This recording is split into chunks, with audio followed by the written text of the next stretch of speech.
Comme nous connaissons, après-midi, tu as gagné une rencontre avec le secrétaire d'État américain, M. Blinken, accompagné de secrétaire d'État adjoint, M. Bryant, et d'autres membres de la délégation. Dans l'échange avec le secrétaire d'État, nous avons regardé principalement points concernant la situation sécuritaire, préparation qu'a faite pour nous arriver dans l'élection, et entre les deux, comment le processus de mise en place de différents organes, accord 3 avril, a marché, comment l'État général est. Et ce point, particulièrement question sécuritaire qui était très important. D'ailleurs, pour le conseil présidentiel, là, c'est première priorité. Deuxième priorité, bien sûr, c'est les élections. Sur première priorité, gagner de grands efforts qu'a fait maintenant, particulièrement avec renforcement capacité et police nationale là, et forces armées d'Haïti, avec accompagnement premier contingent de mission multinationale d'appui à la sécurité qu'il a. Comme nous tous nous connaissons, nous gagner maintenant une position d'attaque de la police nationale et ensemble avec forces armées d'Haïti. Ça fait que maintenant, partenaires internationaux, notamment américains, comprennent donc la nécessité de renforcer encore davantage capacité à la police et même forces armées d'Haïti. Cependant, troupes qui a eu, premier contingent avec 380 Kenyans qui a eu, un peu timide dans l'avancement étant donné que ils ont déjà gagné un renfort des 600 autres qui peuvent arriver là. Il y a un gros problème qui est posé dans la mission multinationale, c'est un problème de financement. Parce que son mission multinationale, nouveau, ce n'est pas une mission onusienne, côté que les membres de l'ONU doivent contribuer financièrement pour la mission. Là, c'est les gens qui veulent qui contribuent. Et à l'heure actuelle, c'est à peu près 300 millions de dollars qui gagnent et une bonne partie est consacrée dans la mise en place quand côté que premier contingent arrivé et pas gagné en pile partenaire au niveau international qui a contribué. Ce qui fait que déjà, gagné réflexion qui a fait, des contacts qui a pris sur comment donc changer statut mission ça qu'il a, de mission non onusienne, c'est-à-dire une mission d'appui à la sécurité, à une mission d'opération pour la paix. Nous-mêmes, de la présidence, du conseil de la présidence, ce qui intéresse nous, c'est l'appui aux forces de sécurité nationale. Et cet encadrement là, l'Elvini sous forme de mission, c'est pour un encadrement qui est accompagné pour force panouyo, yo-même, yo pleinement en mesure pour yo assurer sécurité, jeudi dans la bataille contre gang, demain, non sécurité normale sur tout pays.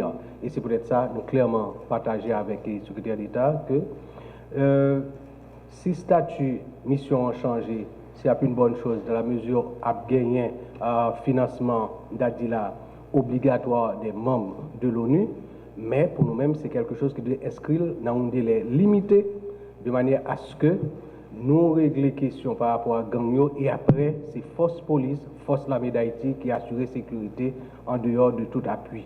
Nous ne pouvons pas refaire la mission l'ONU qui était faite 7 ans, non.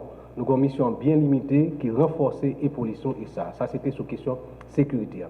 Et en même temps, tout, nous faisons remarquer que la question sécuritaire est tellement primordiale que faut nous régler pour nous capables de gagner de bonnes élections.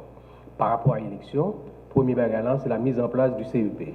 Au niveau conseil présidentiel, là, gagné depuis 2 mois, préparation qui t'a faite en contact avec les entités qui sont chargées pour présenter membres dans le conseil là, ça a avancé, mais là, c'est très lentement parce que la société noire est disloquée, société noire plein de problèmes qui fait que l'entité en eux-mêmes pas capable de joindre un consensus.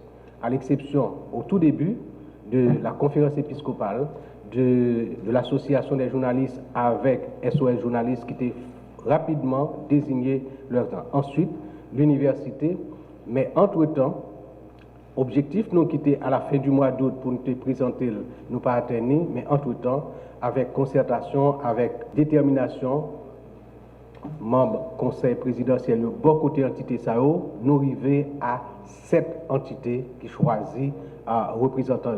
Et la semaine prochaine, à la réunion du Conseil des ministres, eh bien, la présenter formation CEPA. Nous espérons entre jeudi et prochaine réunion du Conseil des ministres, les deux autres abguetants météo ensemble, choisis, les salades complètes, mais même s'il n'est pas complet, Conseil il a présenté, arrêté, absorti de manière à ce que vous commenciez le travail. Parce que CEP a bien pour le travail, pour préparer machine électorale là. Pendant que le comité pilotage conférence nationale là, qui est déjà en place, a complété à la réunion prochaine du Conseil des ministres, il y a un membre qui a complété, il y a travail pour que réforme constitutionnelle soit en fait dans les 3 premiers mois, c'est-à-dire d'ici à fin novembre, de manière à ce que CEP lui-même a préparé le référendum pour février et mars. Et à partir de ce moment, enclencher le processus électoral pour nous capables de respecter le délai de transition que le Conseil présidentiel a gagné au 7 février 2026. Entre CEPA et question de sécurité, ok, tu regardes aussi comment transition a marché dans la mise en place de différents organes accord 3 avril et aussi comment au niveau conseil l'hyporter maintenant vu que gagné un mauvais vent qui a passé, c'est vent d'allégation de corruption qui frappait le conseil comment ça a affecté le conseil et qui ça qui a fait. Effectivement, il a affecté le conseil fait que il y a une difficulté pour que nous avancions bien, j'en ai commencé, mais comme on te dit en revenant de la réunion de la CARICOM à Grenade, et que gagne une instance de l'État, l'ULCC, qui saisit le dossier, il y a travail et que nous demandons à ce que l'ULCC fasse son travail en toute indépendance, librement et fait de façon à ce qu'elle produise un rapport. Et maintenant que les 3 conseillers, la semaine dernière, volontairement, de par eux-mêmes, aller à l'ULCC et engager à travailler avec l'ULCC pour que la vérité l'ait faite. En ce sens, nous dit encore, l'ULCC maintenant, les éléments pour que pour le produire un rapport, et ce rapport-là a fait la lumière, a éclairé le conseil là pour que le conseil là soit capable de décider pleinement en toute autorité sur la question, car personne n'est au-dessus de la loi. Et particulièrement au niveau de la présidence, nous entendons par exemple. Pour terminer cet échange avec le secrétaire d'État, moi, je fais remarquer que la question de sécurité est tellement importante pour nous et que nous avons gardé dans nos relations avec notre voisin, la République dominicaine, qui, Jean Proverbe l'a dit, voisinage c'est famille. Nous devons gagner une bonne relation, nous devons gagner un bon rapport. Toutefois, la question de sécurité, il est établi par rapport officiel. Gagnon, il y a un moyen pour que y ait des armes, pour que y ait des munitions à partir de trafic, qui sortit en général en Floride, qui passait par la frontière.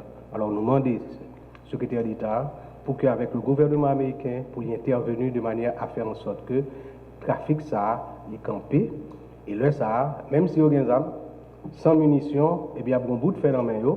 Et comme, entre-temps, nous, du gouvernement et du conseil présidentiel, nous avons renforcé et l'armée et la police, nous sommes capables donc d'arriver plus vite à rétablir la paix, la sécurité sur tout le territoire, dans tout le pays.